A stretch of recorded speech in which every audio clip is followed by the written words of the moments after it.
Welcome to Computers 101. Today's episode is focused on ways you can expand your computer's storage capacity. First up, disks. Disks were the original way to expand storage capabilities, and for a long time they were considered the best.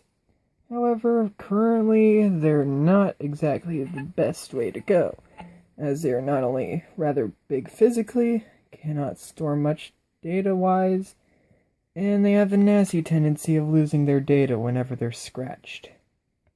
As such, there are quite a few ways that have attempted to improve upon the disk deficiencies. One way is flash memory.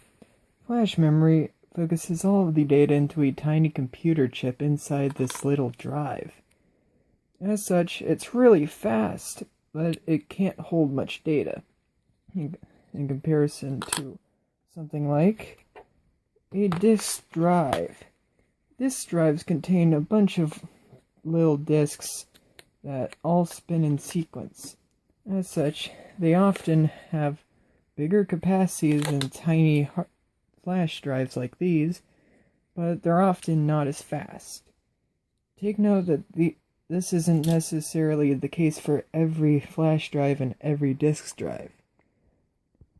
Finally, there's cloud storage, which pretty much is a way to store your data on the internet and access it from almost anywhere.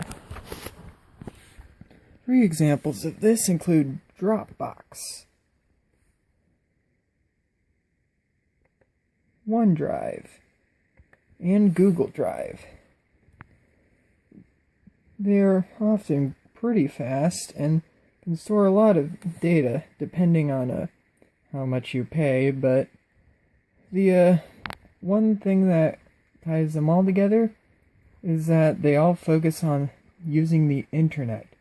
So while they can be accessed on multiple devices at once, if you don't have internet access, you don't really have a way to access all the data you've stored on it. Thank you for tuning in to this episode of Computers 101.